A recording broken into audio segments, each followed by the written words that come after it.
Taba suñu gan mi ngi bawoo ci parti Tabax tudd Mamadou Ben Aya nekk secrétaire adjoint du parti Tabax ñoo ngi lay nuyu di la ziar bonjour. maa ngi lay fay. Asma. oui ñu ngi nuyu ñëpp. di nuyu yow bi tàmbalee ko ci kilifa yi kër gi. teg ko ci sa loxo nga yëgalal ñu ko tout le personnel de Sen TV. ñu ngi nuyu tamit auditeurs yi ñëpp ñi nga xam ne ñu ngi ñuy seetaan ci émission bi. macha allah ñoom itam ñoo ngi lay déglu bu baax a baax di la jox sa wàccuwaay maman vous savez à qui appartient le parti Tabax. Tabax. oui construire ça veut dire. kon dañoo war nañoo ñëw ndax ñu tabaxul suñu dëkk. ah bah très bien Binta vous êtes informée vous hein maman. Boubacar Camara. Boubacar Camara. Hein, il fut candidat à l'élection présidentielle. Ah, ok. Il était un ancien DG du oui Kama. de la douane. Kama. parti Boubacar Camara ba amoon naa ca waaju yàgg. ah kan la. ñuy wax Alpha Ousmane Sy xaw ma anamu ah. mi ngi foofu ba tey. waaw mooy suñu vice-président. ah sama waaju yàgg la. Alpha Ousmane Sy bu Zahra sax moom laa moo tax ne quoi maa ngi nuyu Zahra soxna sa. alors point actu yéene kay xëy na pour rappeler un peu l'actualité mi ngi fësal ci xëtam bu njëkk man ak Sénégal yëpp bokk actualité à un moment vous savez damay waaj a sëy Ousmane moo may ñaan si te Bougane moo may maye ndax dinaa sëy bi ndax dinaa am déet ndax dana tax ñoom ñu juboo ça reste à voir. loolu ma jaaxal. doom dafa foor nag de. goro de bu ko seqee nit di nga ko respecté. ah. ku seqee nit goro. may la jabar di nga ko respecté par force. ay dëkk ci islam ci taarix dañ daan wax ne dëkk bu ñu ñaari dëkk bu ñu nekkee en guerre dañuy mayante ci seen njaboot pour indi jàmm moo tax ma bëgg a tayle sama bopp rek. waaye teraanga ndax Sénégal damaa jaral. Sénégal damaa jaral ma bëgg rek jël sama bopp bi rek sarax ko. dugg waa te amoo foo ko saraxee fu dul waa parce que. waaw comme ça jàmm am xam naa ni waa ji marquage à la culotte du bàyyi. te nguur ah mais loolu mooy def sens. ci politique mu am ku nekk ci kaw am ku nekk ci ko di ko sànni xeer. loolu mooy dox affaire bi di. kon su ma doon naka jekk ni la ma sa mel. waaw moom bi mu fi nekkee ni la defoon. waaw ah loolu mënut a ñàkk. waaw mais xam nga ñii dañoo nangu ñaanoon ñu dem te ñii ñoo ngi door a toog pour jàmm am rek ah mën naa tayle sama bopp la. yow ku kii bëgguma de yaay. jàmm mën naa gën a yokk safara si tamit. ndax ngan gu yàqu gunge defaru ko waaye teraanga bu jiitoo waxaale wàññil ma du ci am. mën naa yàq mën naa gën a defar mën naa gën a yàq ndax bu sëy bi yàqoo mbir mi gën a yàqu. waaw bu defaroo mbir mi defaru yow daal yaay xool rek waaw. très bien. waaye jamono ju ñu koy waxee de mi ngi taw mën naa am jàmm dana ci am. waaw dem rek kay am ndax dem dama leen tudd rek ñoom ñaar ñëpp génn wax ak la nation xam naa damaa mujjee doon Sénégal yaay. mais loolu wàññiwul dara. dafay gën a yee nii ñu gën a xam li xew. très bien. aywa mi ngi noonu bonjour Khalifa Babacar Mané dangaa lamb déedéet damaa bëgg Sénégal rek moo tax may tayle sama bopp aywa mi ngi noonu point actu yéene kaay génn na ci xëtam bu njëkk daal di wax législative 17 novembre nee na Sonko en campagne avant l'heure. Il organise un méga meeting à Dakar Arena le 19 octobre. Le président du PASTEF appelle ses militants à la levée de fonds. Pendant ce temps, 900 familles sont déplacées dans la commune de Balou pour parler et rappeler un peu les sinistrés de Bakel. Alors, à quelles fins et moyens moom bi muy nuyoo di wax dafa ne moom ci turu parti président parti bi lay waxee ndax loolu ci jamono ji dinañ ko baal dinañ ko nangul c'est aux Sénégalais d'en décider. Bougane Gueye Dany nee na Sénégalais duñ ko nangul parce que moom il est le chef du gouvernement du Sénégal donc am na taxawaay boo xamante ne duñu ko xaar ci moom xaaruñu ko ci moom séntuwuñu ko ci moom itam. Binta Ba maman le commentaire est ouvert. Binta Ba si. waa Asma comme niñ koy faral di gisee rek à chaque fois parce que nag bu fekkente ni réew dafa bëri xëy na ay urgence comme niñ ko waxee gis nañ population yu Bakel yi. gis nañ leneen ak leneen Ousmane Sonko bu génnee xëy na en tant que premier ministre di wax leneen dinañ ko indexé mais xëy na looloo tax mu préciser ne dafay waxee ci casquette politique te quoi qu'on puisse dire aussi législative yi jege si na te élection ku ko tudd rek tudd xëppante acide démb gis nañ ko bien que ñaari génn yi xëy na xaw na suul un peu génn bu Amadou Ba mais Amadou Ba gis nañ ko moom itam mu commencé di mobiliser li nga xamante ne mooy waa Parcelles dig leen ni sax dinañ fa ñëwaat donc action réaction ci ay action gis nañ itam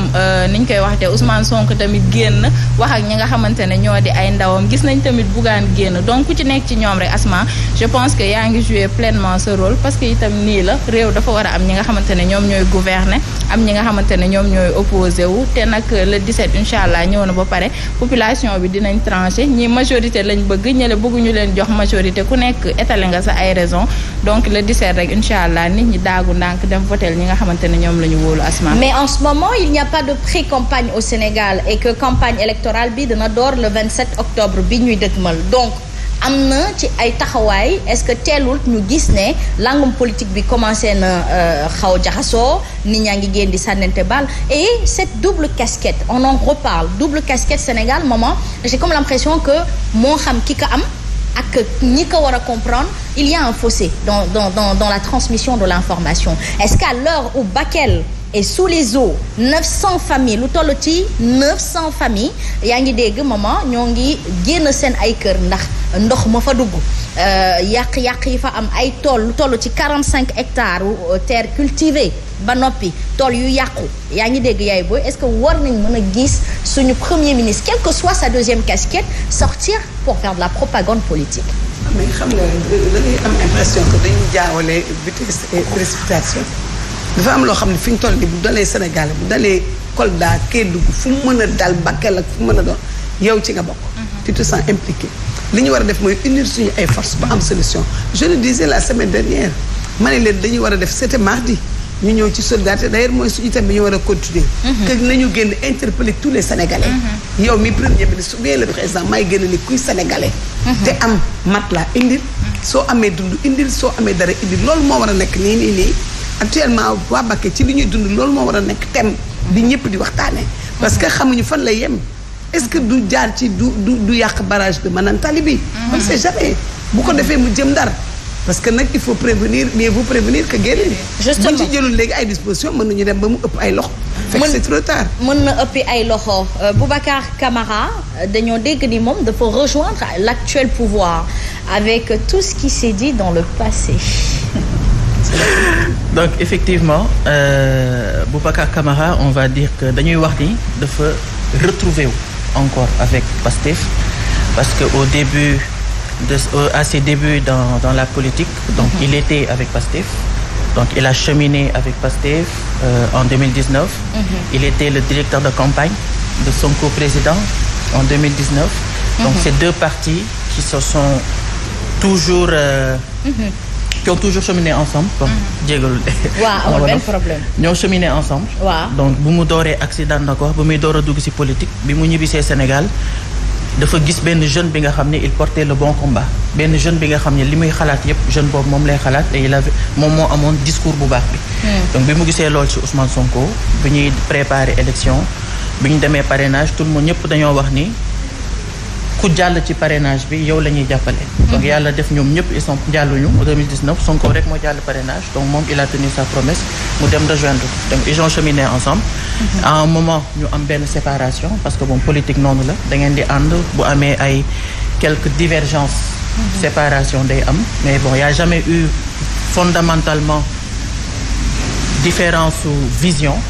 donc ay problèmes yu ndaw la ci ay alliances yi nga xam ne moo jotoon a am. donc ils se sont séparés mais léegi nag comme yàlla def na ni ñii la ñu teg ci réew mi. te parti am tabax la tudd.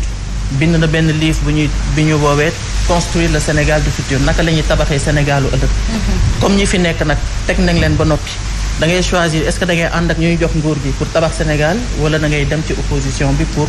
faagaagal leen wala nga nekk opposant bu normal bi nit ñi di xaar mooy opposant bi nga xam ne da ngay nekk ci construction donc décidé na accompagner ay rakam.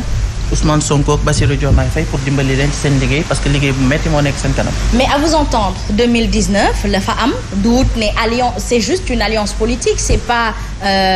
du compagnonnage politique hein. alliance la mooy maanaam kii dem comme sës nañu rek te kii moo bokk ak ñun vision nañ dem et comme je l'ai dit sur l'un de mes posts un jour Sénégal yaay lire naa livre ñëpp programme ñëpp lire naa ko am naa fulla boobu xaw ma ndax ndaw ñi voté amoon nañ ko am déet waaye ñoom yéen ñëpp bokk pour chaque problématique et chaque secteur ñoom ñëpp bokk les mêmes visions ils ont juste employé les des synonymes mais ñoom ñëpp a bokk benn programme c'est beau c'est magnifique ça veut dire que la solution elle est partagée. Maintenant 2019 malgré la woon ngeen gunge Pastef waaye le présidentiel bi ñu jógee gis nañ li ngeen yàq waa Pastef. Surtout la personne de Ousmane Sonko mi nga xamante ne da ngeen wax na ni moom il est lan la waxoon. Aventurier. Ah c'est un aventurier dégg naa ko fii dégg naa moom dese naa am xalaat bu xóot dese naa yu mel noonu wala waxoo leen loolu. waaw loolu waxu ko alors effectivement ci campagne bi wax na ni duñu bàyyi réew mi ci ay loxo aventurier. Très bien. duñu bàyyi loxo bi ci ay suñu bàyyi réew mi ci ay loxo stagiaire waaye nag damay fàttale ni benn. tuddul tur. ñaareel bi. bëri woon na waaw mais bëri woon na ci campagne présidentielle bëri na ci ñi nga xam ni ay xale lañ bon tey ku ci mel ni. Ah non, il y a que le PASTEF qui est le parti qui avait qui est constitué de moins de personnes qui ont goûté au gouvernement. Qui ont un manque d'expérience dans la gestion gouvernementale, faut le dire. Pas forcément. Donc tu avais on a plein de candidats. Tu as Pape Djibril Fall, tu avais Anta Babacar, tu avais toute cette catégorie de personnes. Mais Anta Babacar qui fut la directrice de campagne de Macky Sall à un moment donné. Donc quelque part elle a une expérience gouvernementale. C'est pas ce qu'on va appeler une expérience buñ ko comparer ak profil bu mel ni Boubacar Camara. Lorsque aujourd'hui ngay dem campagne présidentielle da ngay jaay li nga am. Boubacar li muy jaay li ci mooy tout le monde dañu ne moom moo ci gën a expérimenté moo ci ëpp parcours moo ci bokk na ci ñu ëpp crédibilité donc moom loolu moo nekkoon atuwam parce que amul atu popularité yi ne leen ñi am. tey boo xoolee ñu ci mel ni Pastef réplique bi ça a marché parce que dañu ne expérience defarul réew mi gis nañ ñi amoon expérience fi ñu yóbbu réew mi kon li am solo mooy nga jub te bëgg Sénégal. et effectivement ça a marché donc ku ci nekk da nga jaay li nga xam ne yow loolu mooy valoriser sa candidature. parce que mais du moment que yow nangu nga ne réplique am na rek kon ça veut dire que kàddu yi peut-être ñoom ñoo ko moomoon. peut-être ñoom ñoo ko moomoon. nit ñi ñoo koy yàq c'est-à-dire xam nga boo sàndee sa kàddu. ku ci nekk rek yow yaa xool est-ce que lii man lañ ko jëmee wala jëmee ko donc effectivement jamono jooju tout le monde sait que si candidature yi dañuy doon ne Bassirou il a le parcours peut-être bokk na ci ñi am parcours yu gën a moins fourni parce que boo xoolee ñëpp ci loolu lañ doon attaqué ne ñi ndaw lañ amuñu expérience et cetera donc boo waxee ni réew mi duñ ko jox ay aventurier wala ay stagiaire mun nañ jël wax ji ñu féetee leen ko et même bu dee féetee nañ leen ko nangul leen ni ñoom ngeen ko féetee loolu après dañuy wax transhumance. Oui, justement, j'en viens. Non, aujourd'hui, le parti Tabac rejoint peut-être ces stagiaires, peut-être pour les accompagner dans l'expérience. C'est ça que vous vouliez dire? Ou c'est les législatives qui vous contraint justement à rejoindre le pouvoir? Non, on n'est pas investi. Amuñu kenn ci suñu parti qui investi ci liste Pastef yi. Donc ñun bi élection yi jeexee donc Boubacar est resté sur ses convictions que moom li ko tax a jóg mooy defar Sénégal bi élection yi jeexee automatiquement dafa def émission ne man je suis pas dans l'opposition damay accompagner ñi nga xam ne ñoom la fi yàlla teg et je vais le faire sans contrepartie donc loolu la annoncé sans contrepartie mooy xaaruma ñu jël samay ndaw fenn ñu fay liggéey xaaruma loolu moom bu dee loolu la rafet na xaaruma man ma am poste defuñ ni suñu benn yaay bi nga xamante ni mujjee nañ ko gis ci gouvernement bi te loolu la waxoon itam ne dafay gunge ndaw ñooñu juste par principe xaaru coon dara tey ñoo ngi koy gis mu ne ci dara du ma wax tuut ndax citation directe dafa gaaw a mais en tout cas ñëpp xam nañ ko en tout cas tey il a été si discours am leer na ni ñun lépp lu ñu am ak lépp lu ñu mën dinañ leen ci jàppale que ce soit de façon formelle wala de façon informelle léegi nag lii xew ëllëg nag yàllaa ko xam bu dee nit ñi soxla nañ ko et que y a un poste bi nga xam ne on a vraiment besoin de lui pourquoi pas donc c'est pas logique donc tout ça pour demain pouvoir accéder à certains postes d'État. Est-ce qu'il faudrait accepter, c'est une question pour tout le monde, pour même Sénégalais yi nga xamante ni ñoom ñoo ngi ñuy seetaan dañuy gis en général Sénégalais yi jeunesse bi dañuy gëm benn leader jafandu ci moom mu dem ba ci biir est-ce que buy changer ay décision am wala posture am dana sóoraale ñi bootu woon ci ginnaawam te yàlla rek a tax ñu nga xamante ni seen kaddu bi leader bi joxe moo tax ñu àndandoo gëm ko jox ko kattan te bu changer doxalin rek waroon na ak kaddu go kon waroon na ak la taxoon ñu topp ko ndax yéen politique yi da ngeen koy sóoraale. non loolu effectivement da ngay gis ay leaders yu bëri yi nga xam ni bu ñu changer à chaque fois dañuy jël def ay changement de position nga gis ci seen biir parti ñi nga xam ni dañuy quitter ay responsables yu quitter wala ay militants yu lâché. loolu boo amee leader bi nga xam ni il est pas constant sur ce qu'il dit. da ngay gis ay cas yu mel noonu. mais ñun ci suñu parti on n'a jamais eu ce cas-là parce que Boubacar a toujours dafa musa constant ci lu muy wax donc même lorsqu'il y a eu bu muy am séparation ak waa Pastef li xew na on sait que effectivement on n'est pas d'accord sur certains principes on n'est pas d'accord sur certaines alliances bi ñuy def Yewwi Askan bi amoon na ci ki nga xam ni gisoon na ni peut-être ce n'est pas une personne bi nga xam ni war na leen a mën a accompagner parce que moom xam na ko bu baax ils ont eu quelques divergences il est sorti mais toujours ci constance bi mu toog avec ses ay militants wam ak ay responsables am tout le temps la vision est toujours restée la même donc séparation day am ànd day am et d'ailleurs suñu conférence de presse bi ñu def bii passé monsieur le ministre bi wax na ko il a rappelé fépp fu ñu jaar ak Boubacar Camara ni mu leen gungewee nu ñu toogee pendant des années di réfléchir ensemble ci programme ci projet bii nga xam ni tey ñu ngi koy présenter Sénégalais yi donc c'est tout à fait normal tey mu retrouver le projet PSE bis vous l'accompagnez quand même ce ne serait pas continuer d'accompagner Macky Sall. alors loolu beneen sujet la donc PSE bi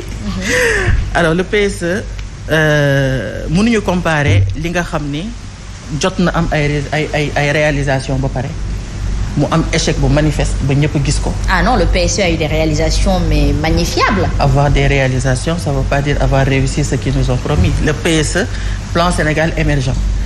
plan la bi nga xam ne dafa waroon yóbbu Sénégal ci benn voie de l'émergence te tey Sénégal nekkul ci benn voie de d'ailleurs looloo tax seen kilifa xeex bay bëgg a dee pour Macky Sall jóge fi mais nag am na émergence ci fenn ndax boo doon jógee Guédiawaye ji dem ville daanoon nga sonn torop léegi BRT bi ngay dugg dañ def lu mel ni mu def rek waaw ndax dañu def lu gën li mu def kay waaw kon lu gën loolu noonu est-ce que c'est pas pour ça que justement ñenn ñi duñu may tant de grâce l'actuel pouvoir est-ce que c'est pas vous-même qui vous attirez la poisse je m'explique aujourd'hui à Bakel inondation bu metti moo fa ñu fiy xaar lii mooy meilleur foofu la sénégalais war a def baromètre pour xam kan moom la askanu Sénégal ñor dëgg dégg gu ñu fa benn leader de parti politique mais ñoo ngi leen di dégg ci ay transhumance est-ce que c'est le Sénégal qui vous intéresse ou vos intérêts propres et personnels? J'en profite pour parce que bon c'est quand même un cas bu xaw a sérieux bu grave ñu ngi masawu population yëpp yu nekk ci zone boobu donc politique mise à part donc on se met à leur place li ñuy dund metti na trop te ñu ngi leen di ñaan suñu boroom jàppale leen si li may attirer attention gouvernement bi c'est il faut pas toujours être dans la réactivité dañu gën a proactif parce que tey zone boobu ak zone Tamba bi y a des zones yi nga xam ni c'est des zones à risque ci mel ni commune Neteboulou maa ngi am suñu benn responsable bi fa nekk mu ngi ñuy wax ni boo moytuwul lii dal fële dañu dal parce que dañoo fleuve bi instant yi dafa commencer déborder donc dafa fees dell donc gouvernement bi waxuma la réaction bi ñu nekk di def c'est bien président ba nga fay def bëgg nañ si dugal xaalis mais ñu prévoir li fi ñi nga xam ne inondéegul ñu mën a teg ay mesures pour affaire yi bañ a egg si ñoom effectivement donc loolu moom c'est ce que je demande aujourd'hui à ce gouvernement. Et pendant ce temps l'actuel Premier ministre sous la casquette du président d'un parti fait propagande et c'est ce qui est un peu choquant parce que c'est de la maladresse c'est de la maladresse étatique peut-être c'est parce que c'est une première nga continuer di nekk chef de parti ba pare nekk chef de gouvernement loolu peut-être c'est une première au Sénégal parce qu'on a connu des présidents chefs de parti peut-être c'était plus gérable mais quand on est vraiment voilà la cheville ouvrière d'une vision présidentielle on fait attention à beaucoup de choses alors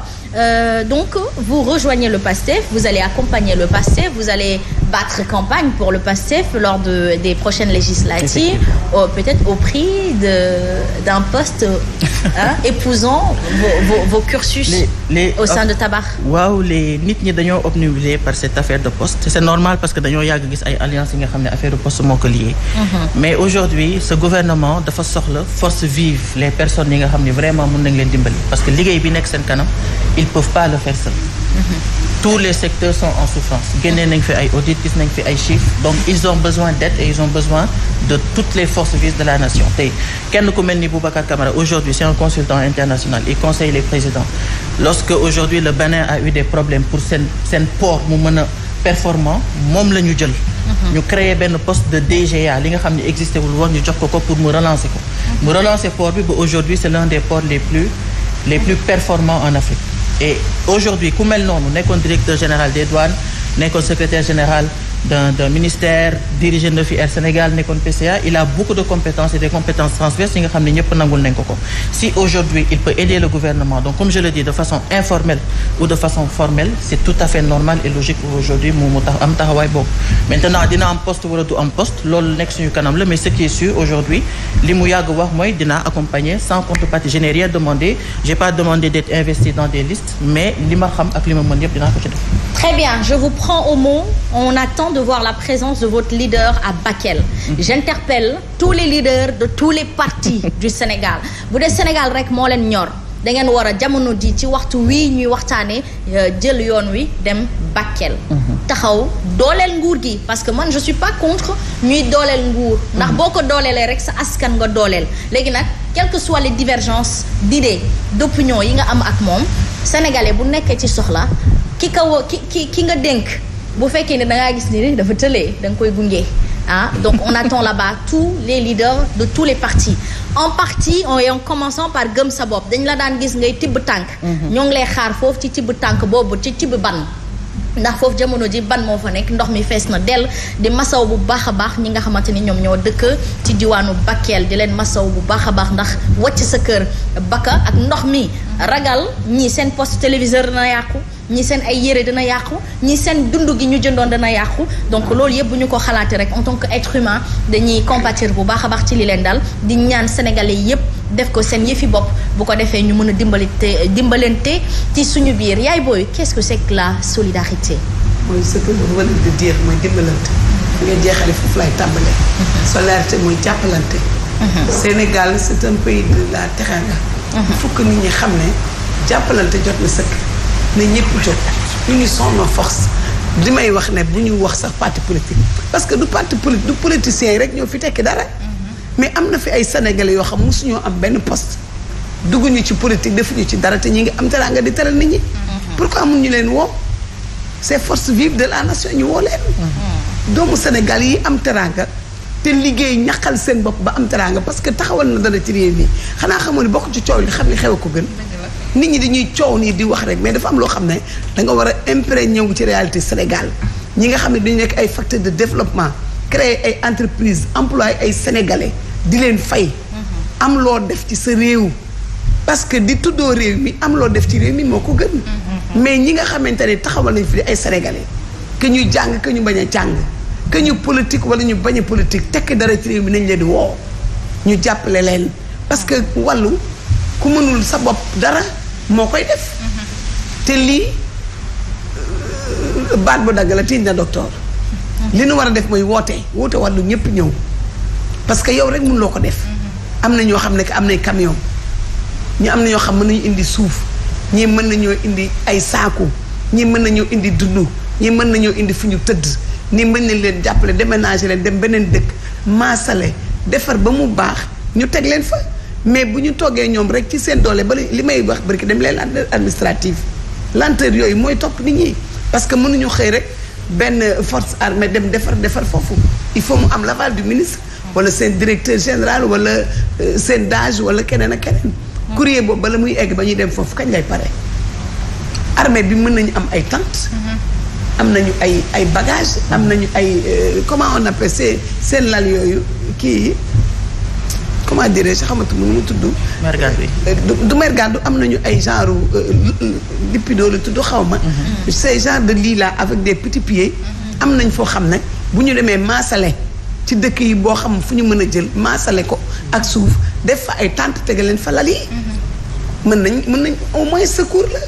ñi indi matelas ñii kii mais bu ñu dee xaar lenteur administrative yi ñooñu bala ñu leen a dimbali ñu dee parce que lu ñuy lekk fan la ñuy tëdd est-ce que les gens se soucient de ça. bu da nga tëdd seen étage climatiseur sangoo sa mbaaj ñoom ñi ngi nekk sous la pluie ci ndox bi fan la ñuy dugg loolu dañu war a dem rapidement loolu dañu war a def un plan Orsec taxaw leen rapidement defar ko solidarité ku am ceeb ñëw woo ko ñi mais bu fekkente ne ñi fi am teranga ñu ngi leen di traquer mais dañuy toog seen place di leen xaar mais il devait faire un appel solennel képp kuy sénégalais foo mën a nekk loo am indi ñu dem jàppale ci leen le plus rapidement possible. nañ leen daje par exemple Diamniadio wala je sais pas Stade Léopold Sédar Senghor ku nekk loo am indi ñu yëpp ko ci ay camion def cortège am yére parce que ki bàyyiwu dara ki génnewu dara amul lu mu sol. dëgg la bu leen xeeb couverture bu leen xeeb dàll bu leen xeeb loo am nga indi ñu dem jàppale ci leen mais li ñu def ni toog di discours di làkk ak di wut koy dem ak jour yi mais bala ñoo dem nit ña jeex te lii Asma Khadija xamuñu fu mu yem. dëgg la. mais le barrage de Manantali est menacé. La ville de Saint-Louis est menacée. Il faut que ñu bàyyi loolu xel. C'était dans des prévisions je me rappelle j'étais même encore au collège quand on nous disait que ndox mi dina raw ba ñoo jël dëkkum Guet Ndar gi yëpp. et cetera donc c'était dans les prévisions xëy na ñi fi nekk xam nga dañoo nuloon ñii dañoo tële mais ñii dañoo nuloon ça j'assume bien mes propos ñi fi génn nii. ñoom Macky Sall ak ñoom seen. mais avec ce qui s'est passé au Mali waroon nañoo xam ne dina ñëw fii. oui justement. le fleuve Sénégal bi ñu séparé gis nga yooyu yëpp Asma. mais maman nag je vous rassure quelque part hein l'actuel ministre de l'intérieur mi ngi foofu l'actuel ministre de la famille mi ngi foofu. waaw non Asma man xam nga man dem taxaw nii moom a yéem. ñu nekk ci ndox ñu génne leen seen vivres yi tooy. seen yére tooy seen lal yi di tëmb seen armoire yi nga ñëw taxaw mais li maman wax Asma dëgg la parce que nag bi fi Covid bi ñëwee rek da ngay xool nit ñi quand même ni ñu gaawoon contribuer peut-être nag finalité bi Asma moom mooy décourager nit ñi parce que gis nga Covid bi juróomi dërëm ak ñaar dërëm yi fi mujj ba léegi suñuy rongoñ feragul ñu ngi jooy te leeragul mais tey jii boo waxee diwlin am na ku koy def ci réew mi bëgguma tudd turam mais na mobiliser diwlin compagnie sucrière sénégalaise bi nga xamante ne suñu ay suuf lañ ko jox Richard Toll voilà donc nañ na mobiliser suukar Asma acheminé ko am na ku yor ay camion na de la vallée voilà kii am na kuñ fi invité bëgguma koo tudd ci mbirum ceeb lay yëngal suñu waaye nañu dimbali ci ceeb bi Asma mais nag d'où l'importance Binta je ne vous marche pas sur la langue excusez-moi d'un régime d'un pouvoir de ne pas trop traquer les entrepreneurs nationaux quand tu les traques trop ils se braquent sur eux-mêmes et donc dans des cas de situation comme ça ils ne peuvent même pas faire parce qu'ils se disent su ma defee ñoom dañ may fàttaliku buñ ma fàttaliko dañuy ñëw darma te buñ ma daree daaneel ma Asma am na li nga wax dama koy confirmer parce que am na ñoo xamante ne boo leen bëggee jël télé ñu wax sax dañ naan bu ma waxee dañ naan am naa xaalis impôt bi dal sama kaw nangam mbéj ma à côté donc loolu itam problème la mais war nañu mettre nit ñi à contribution ba ñu ñeme te gis nga Asma suñu secteur privé national bi léegi dama ciy ñëw ñoom bu ñuy joxe sax dañuy joxe avec le cœur bi Covid bi ñëwee dañuy wax société yi nga xamante ne ñoom ñoo ëpp xaalis te jóge à l'extérieur boo ko méngalee ak abu loo rek bi nga xamante ne moo yore lobbu gaz li mu joxe ci xaalis takku boo xamante ne ñëpp dañ ko doon magnifier donc nañ leen impliqué parce que ay sénégalais lañ te lépp lu dal sénégalais balaa muy laal keneen ku jóge feneen ñoom lay jëkka laal Asma mais Asma damay jeexale mooy ñu xam ne état mënul lépp il faut que sénégalais xam ne état mënul lépp il faut mu am solidarité ñu bàyyi nit ñi ñu féex ñi fi jàmbaare fekkuñu dara nga xam ne ay self-made men lañu ñëw ci dara ba taxawal dara ñu may leen jàmm ñu mën a contribuer ci développement réew mi parce que lu bon yaa ngi employé 100 sénégalais wala ñoo xam ne nekk tey jii suñu leen ndax kon àddina bi gën a tukki état mënul lépp amul doole jooju sax mais il faut que ñu woon nit ñi ñu jàpp ci réew mi dox mais bu ñu ko bëggee yéen ñoom rek yenu bu diis dañ lay gaaw a jàpp nga wàcce wala nga sànni mu wadd de justement j'interpelle Sénécartour c'est une entreprise nationale suñu papa di Mbaye Sarr maa ngi koy interpellé moom mën na dawal ay busam yóbbu dem jëli nit ñi ñu indi ko fii ma woo kanati Binta compagnie sucrière yi Ablaye Dia bu Sénico Anta Babacar Ngom bu Sedima waaw ndax mën nga ñoo KFC may ñu ginaar ñuy lekk ndax nit ñi bu ko defee ñu mën a am vraiment une solidarité nationale on a vu que pendant les élections présidentielles bi ñu bëggee am solidarité pour la souveraineté et la démocratie dañ ko am donc on peut le faire et là l'heure est très grave bu ñu ko xeeb li fa xew noonu bu ñu ko xeeb Asma maa xam nga ne Touba ba léegi ndox maa ngi fa des am na zone yoo xam ndox ma jóge fa kañ lay jóge fa kañ lay fer mais loolu il faut ñu xalaat ci boo leen nit ñi dala seen xel boo les entrepreneurs boo sénégalais yi nga xam ne dañoo am jom liggéey taxawal dara ci seen réew mi tekk fi dara ay Babacar Ngom ils sont partis de rien Mbaye Sarr tey employé ay mi sénégalais ay Mbaye Sarr ay sénégal nekk touristique yooyu nekk ci réew mi di liggéey am jom mais nañ leen taxawal na et maman foofu la sortie du PM dérangé ci de demande de fonds quête bi mu doon def ak waa parti am ça aurait été dans une autre période peut-être ça n'aurait dérangé personne parce qu'il en a absolument le droit gis nañ yeneen réew yoo xamante ni ay seen ay leaders qui militants yi ñoo leen doon cotiser pour ñu dem campagne mais tey jii ñu gis ni Sénégal soxla na ndimbal ñu gis ko moom muy sàkku ndimbal ci ay militants pour des raisons politico-politiciennes ça c'est dérangeant quand même. ok foofu effectivement sànq yaa ngi wax lu am solo c'est vrai que dañu nekk ci benn cas bu xaw a particulier avec un premier ministre qui est en même temps le chef de président d'un parti donc des fois buy wax il parle au nom du gouvernement des fois il parle comme chef de parti c'est vrai que c'est un peu compliqué de séparer ñaar yi mais tey boo xoolee chaque élément foog ñu tegaat ko ci contexte kam gouvernement bi bu ñuy wax il faut que ñu séparer les activités du gouvernement donc ñoom bi mbir mi amee communication bi ñu ci war a def peut-être doy na wala doyul donc ñu ngi koy def on a vu dans le discours du président de la République keroog bi ñuy présenté Sénégal 50 bi masawu na leen te ci la annoncé ni dina fa dem annoncé ni dinañ ci def ay moyens le premier ministre aussi wax na si et aujourd'hui on voit que ils ont mobilisé des fonds même si 8 milliards c'est quelque chose yi nga xam ne mënul lu bëri pour des cas yu mel nii donc ça va être quelque chose pour les prendre en charge en urgence mais foog ñu xam ni yii ay chantier la yi nga xam ne ay chantier long terme la yi nga xam ne mooy régler problème bi durablement maintenant la sortie du premier ministre dafa am lien ak li nga xam ne moom moo am parce que aujourd'hui régime bi fi nekk ils peuvent pas se permettre de perdre ces législatives là législatives yi dafa am solo parce que même projet yi nga financement yi nga war a def pour les futurs grands projets budget yi nga xam ni moom la ñu war a voter pour mën a financer projet yooyu assemblée lay jaar aujourd'hui donc il faut pas aussi que mu zapper cette partie-là parce que y a une day am répercussion ci après seen politique yeeg lépp lu ñu war a def ci les différents secteurs donc il faut qu'on puisse trouver le juste milieu. Mais est-ce qu'il pouvait pas juste organiser une réunion de parti avec tous les responsables de parti et faire passer le mot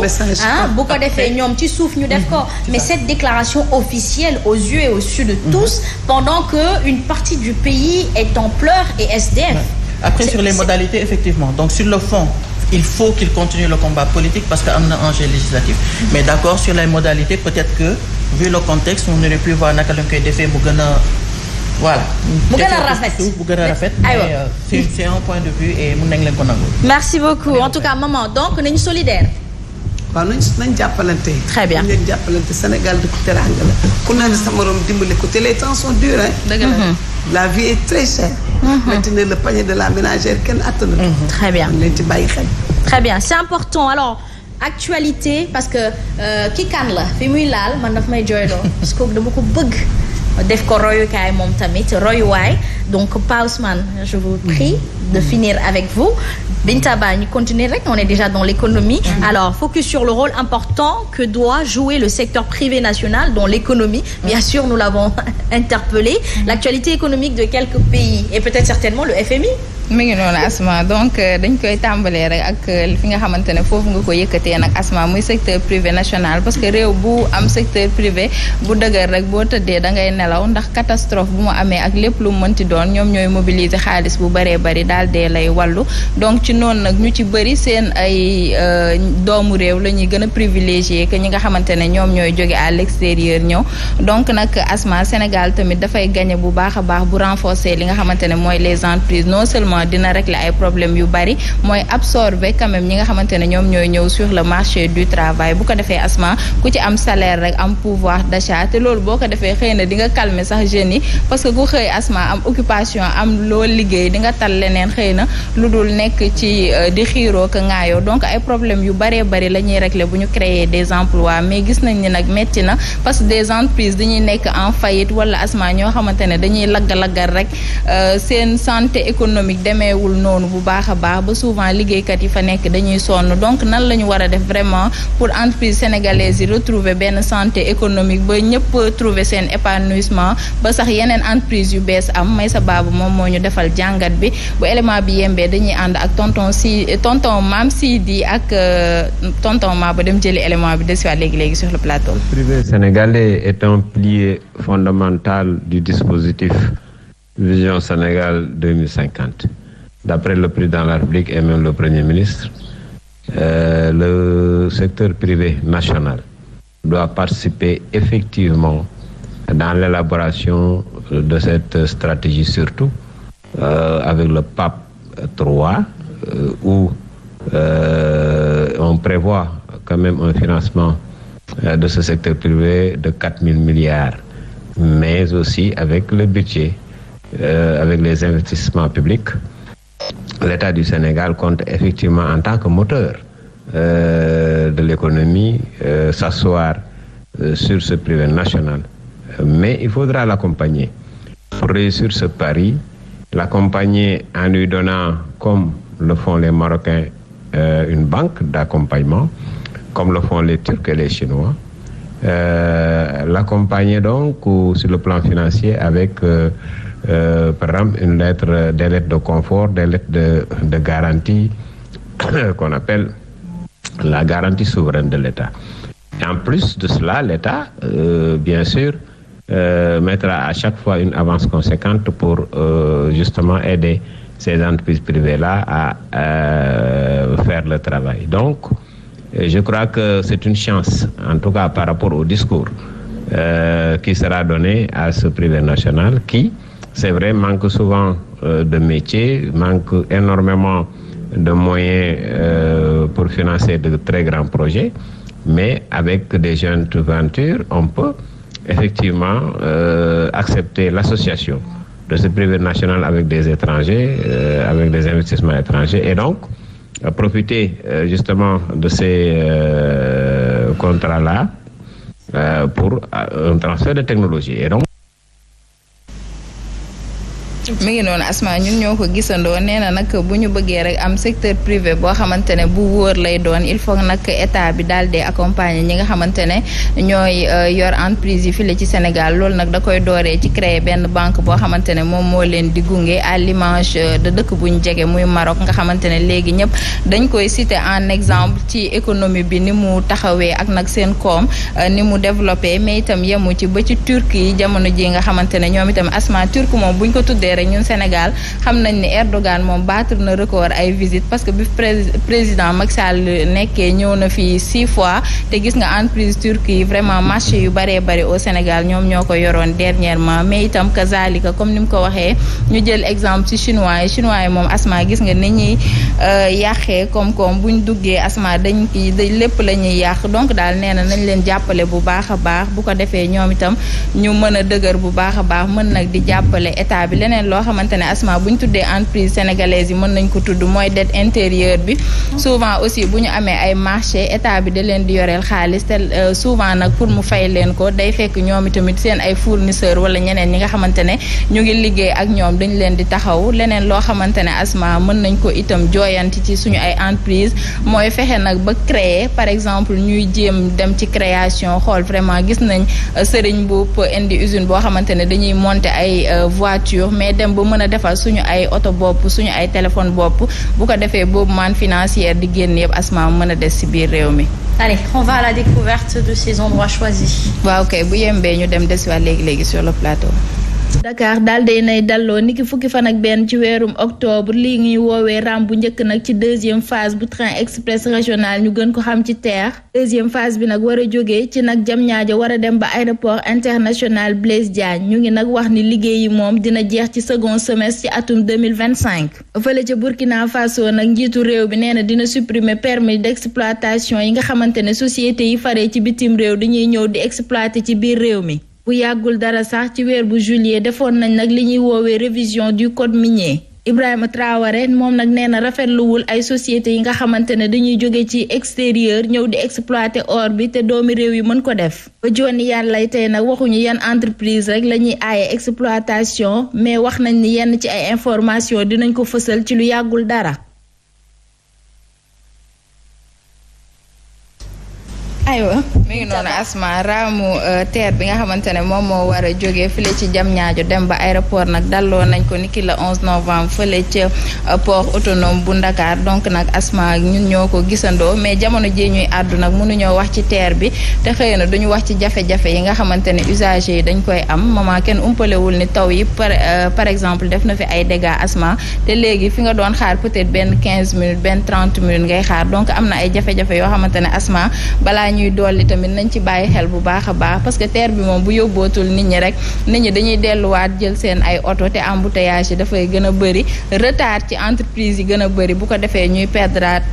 xaalis bu bëree bëri donc fële ca Burkina Faso moom jiitu réew mi Asma dafa dakkal permis d'exploitation yi ci mine yi nee na nag moom comprendrewul benn yoon li doomi réew mi mën a def lu tax ñu koy joxe ay entreprise yi nga xamante ne dañuy jóge bitim réew di ko def nee na nag képp ki nga xamante ne yaa ngi fa yor permis di exploiter or dinañ ko xool kazalika Asma mën na dem sax ba nangu ko définitivement. C'est très bien, c'est comme ça et tous les pays d'Afrique doivent faire pareil ensemble par contre.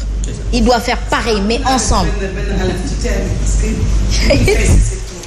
aywa. nii lañ def ba la joolaa ñëw fi te terre bi dafay fees ba léegi di xam loolu il faut que ñu bàyyi ci xel.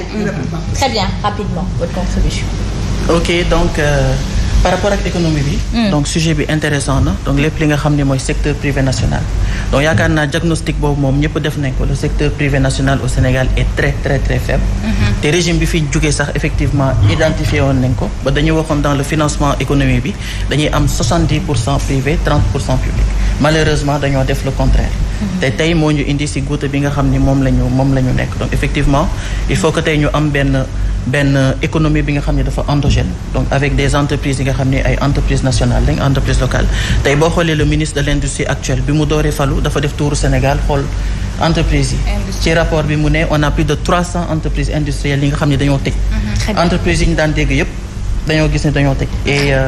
donc il faudra qu'on puisse développer ce secteur national là à l'instar de ce qui est en train d'être fait au Burkina effectivement permis étranger yépp la dindi nationaliser ko et je pense que c'est ça qu'il faut faire au Sénégal. Aywa, merci beaucoup. Merci. Mais il faudrait ne pas taper sur eux aussi. Quand vous tapez trop sur eux, ils vont mourir et s'ils meurent, il y aura pas d'alternance générationnelle. Très bien. Pa Ousmane, Binta Ba jërëjëf. jërëjëf Asma. Maam Sidi li nga ma teg nii baaxul. waa kay Pa Ousmane da nga ñëw tey ci kii kan la nga indi profil boo xamante ni jàpp naa ni bés boo paree ci wax ñu moo la kan. ñëpp war nañoo roy ci moom moo la kan. waaw kii kan la tey ñu dem ci soxna Momy Bousso Seck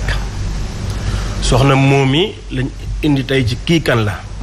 bu fotom jàppandee rek ñu indil ñu ko macha allah dund na nag at yu bëree bëri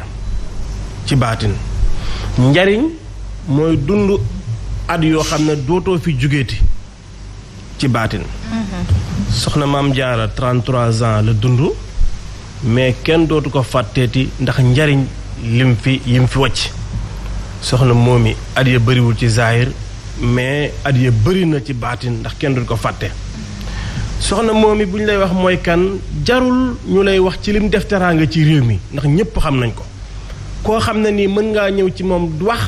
ci moom loo xam ne ni defal na la ko wala xam nga ko ci moom te baayam xamu ko wala ndeyam xamu ko wala boroom këram xamu ko kon kooku national la international la kon booy buñ bëggee yéemu ci soxna Momy danga naan soxna Momy ñaar ñu ko séq mooy ñan li tax mu mel nii pourquoi mu mel nii ndax wal baladu tayyibu yaxruju nabaatoo bizni rabbi mooy teew ñaar ñu ko séq mooy kan Adja Ndaak baayam ju baax ja lépp lu mës a wax yeete la moo tax doom des koy waajal muy soog a juddu baay ja dafa waxoon ne jën yu mag yi jeex nañu yabooy bee fi des ku jiiroo da nga fot kooku mooy baay ja muy Thione Seck lépp lu mu la mës a wax téere la yeete la kooku nag la ñu waajal ba pare ba mu am diplôme mu yar mu am soxna su tudd Fatou Kiné Diouf ñu koy wax jaaga jaaga du turu ndaw suñu papa Ndongo Dieng doom jëm tuddee sëñ Touba njaag lañ koy wax njaag mooy lu jiin njaaga lu jiin rek njaaga maam tur day feeñ day tur yu bëri day tax day wane maqaama bi nit am waaye tur nu tudd ay surnom day wane nit ki mooy kan ndax bu ñu la jaaga rek xamal la kon lu njiin rek njaaga ñu bëri am nañ doom yu tudd ay kilifa mais njaag lañ leen doon woowee kon kooku mooy ndayam nag di nitu alxuraan ndax boo xoolee maam Biraan Ñang cëfut ma sanc cax ñang di nitu alxuraan ba tax ku ak xam alxuraan ñu naan ndax jaar nga cax dafa am doom ju tudd alaaji sëriñ ñang sanc jaaga xel comme suñ saayu la mais jaaga suñu maam alaaji sëriñ moo ko sanc doom ja dem sanc aynu maan di dëkkub alxuraan keroog tari alxuraan bi ba ñëpp teewee dañoo ñaanal Fatou Kiné Diouf jaaga ndax lan mu ne teraanga ju nekk indi na ko ci daara ji fii ci alxuraan ji ren sax ñi ngi jàpp conférence bi la 11 janvier 2025 conférence Aynoumane Diaga yàlla na ko yàlla fekkee ak jàmm ak salaam ndax alxuraan jooju Fatou Kiné bëggoon Fatou Kiné Diouf Diaga ba année bii nii 2024 mi ngi ci yaram wi sutante mu indi teraanga ju bëri ci daara ji kon kooku noonu bu dee ndayam macha allah daan wër néew yi nga xam ne kenn xamu leen ku leen fu ñu bàyyeekoo wala ku leen jur kuy seen ndey ku seen bàyyi mu leen di toppatoo di leen defal ay xéewal kon kooku bu juree kii ak ku ñu wax Thione Seck kon kii war naa mën a mel nii. kon en général nit da lay jaaxal ci kéemtaan ak ci yar ak ci mbaax mais da nga naan kii mooy kan. ñen ñoo ko meññ ndax nag wax dëgg yàlla ku nàmp meew boo galee tir am na foo jaar. ku baax moom ku baax rek nga mën a jur. boo jiyee suukar ngay góob boo jiyee ceeb ngay góob mais nag bi ko ñaar ñu baax juree nag waajal ko ba pare kuy turandoom. turandoo am solo ci nit. asma turandoo da ngay jël buñ la waxoon qu'est-ce que xam na man sama turandoo politicien la. ah oui waaw. moo tax bàyyi rek beeg wax ji. foo jaaram bi koo bañ bu ko tuddee sa doom. turandoo dafa fort. moo tax mag ñi bu ñu mësaan a jël sax sëriñ bi wala kilifa gi tuddee ko doom wala Seydina Mohamed di kii turwa siirno ay duudu ay moor ay genre yooyu noonu parce que turwa la ñu bañ ku ci wax lu ñaaw. wala ku ci wax lu warta wax loo warta wax soxna moom yi turandoom foo ko gis mi ngi téye kaamil alxuraan. moom it Bousso bu suñu Abbas lañ ko tuddee. macha allah surtout maam Jaara Bousso. macha allah kon kooku nitu alxuraan la ba pare nag nekk koo xam dafa avancé wu nag maam kenn xamu ko. tey baax laa biir macha allah bokk fu baax kon kooku nag bu jëlee ay jikko ci turandoom ni turandoom mel macha allah turandoo foor lool. jël say jikko sa baay jël say jikko sa ndey kon foo jaar nii nga war a mel. kon nii mu mel nii macha allah mënuñoo jaaxal ndax turandoo dafa foor moo tax keroog. ma tënk tuuti. centre bal bi soxna naaj ndax ku miinoon soxna moomi la ndax waayam la macha allah keroog dama dem an fii nii armeeru Yoof di ziare sama nijaay ja sëñ Imaam Lamine Sarr ne xaar ma jaar ci moomi tombé juste nag muy anniversaire am mais keroog bi ma tiimee bàmmeel bi maa ngi naan billaahi mbaax lañ suul fii ci suuf si mën naa waat ne yar lañ suul fii ci Yoof mën naa waat ne kii liñ suul fii laabiir la kiñ suul fii teey lañ fi suul mbaax yaru laabiir teraanga lañ denc fii waaye soxna moom suuluñ ko fii ndax soxna moom yi ci xolu jaamu yàlla yi lañ ko suul ndax ku ubbi xolam rek fekk fa soxna moom yi sànq rek soxna Asma mi ngi ko wax ne boo ko tuddee macha allah xol yi day tooy mais mi ngi noonu doonoon ko baax yàlla na yàlla xaare àjjana yàlla na dem gi di noflaayam ñi mu fi bàyyi tamit yàlla barkeel leen ci barke Seydina Mohamed Adja Ndak kuy soxna moom yi. waaw moom yi mooy li nga wax doomu Thione Ballago ak Ndeye Fatou Diouf Diaga. mais certaine daaw mbaay nekk une perle rare.